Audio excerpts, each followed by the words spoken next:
हमारे साथ राज्य परियोजना प्रबंधक जीविका समीर कुमार हैं, उनसे बातचीत करेंगे।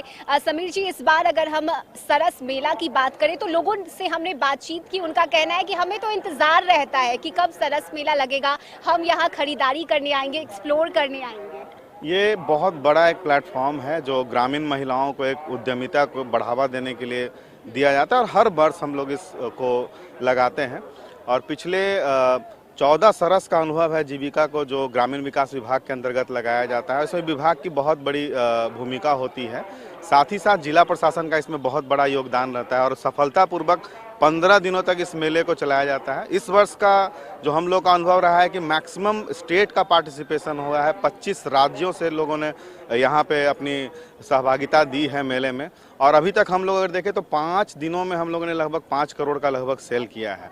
और जो टारगेट है कि हम लोग इस बार 20 करोड़ से ऊपर का सेल्स लेकर के जाएं, और उसको बढ़ावा देने के लिए जो रो आप देख रहे होंगे, जो हैंगर हमारा मगही, भोजपुरी, अंगिका और मैथिली है, तो सभी रो में जीविका के स्वयं सहायता समूह से जुड़े हुए लोग हैं, जो बाहरी स्वरोजगारी जाए हुए हैं उनको, और साथ ही साथ जो दूसरे राज्यों से आजीविका मिशन के अंतर्गत जो लोग आए हैं उनको भी इसमें रखा गया है, ताकि सभी एक दूसरे का मार्केटिंग स्किल्स देख सके, समझ सके कैसे इसकी मार्केटिंग की जाती है।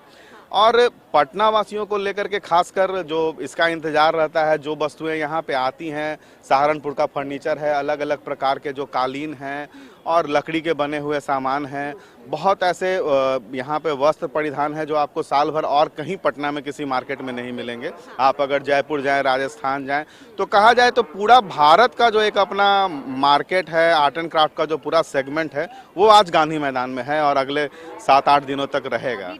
26 दिसंबर तक की तारीख है इसकी। और अच्छी बात ये है कि एक साथ इस सरस मेला में आपको अलग अलग तस्वीरें देखने को मिलेगी अलग अलग राज्यों की, और ये खासियत है और शायद इसीलिए हम इसे अब बदलता बिहार कह रहे हैं। ये बदलता बिहार का एक छोटा सा उदाहरण है और हम लोग चाह रहे हैं कि अगले साल इसको और बृहद पैमाने पर लगाया जाए। हमारे मुख्य कार्यपालक पदाधिकारी, हमारे सेक्रेटरी जो ग्रामीण विकास विभाग से हैं, उनका कहना है कि हम लोग इसको और बृहद पैमाने पे करेंगे।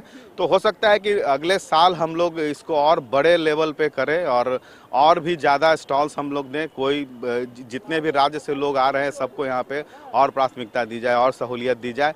जितना हो सकता है जो ग्रामीण विकास विभाग के अंतर्गत प्रोटोकॉल में आता है उसका पालन किया जाता है।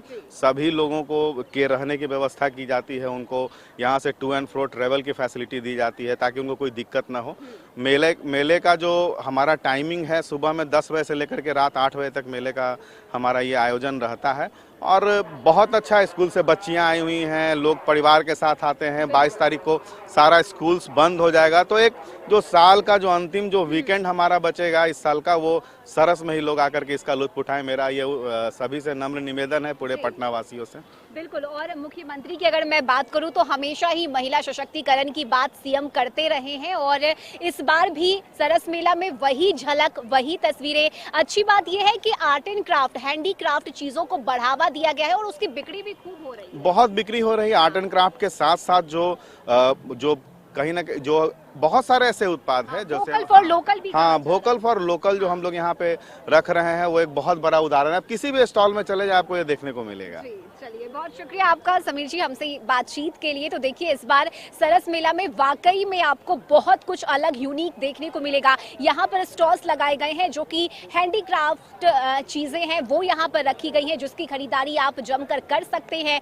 अफोर्डेबल है और आपको वाकई में मजा आएगा। तो आप एक बार सरस मेला जरूर आइए। पटना गांधी मैदान में ये लगा हुआ है, 26 दिसंबर तक चलेगा। सुबह 10 बजे से लेकर रात के 8 बजे तक आप आ सकते हैं, घूम सकते हैं, एक्सप्लोर कर सकते हैं, खरीदारी कर सकते हैं।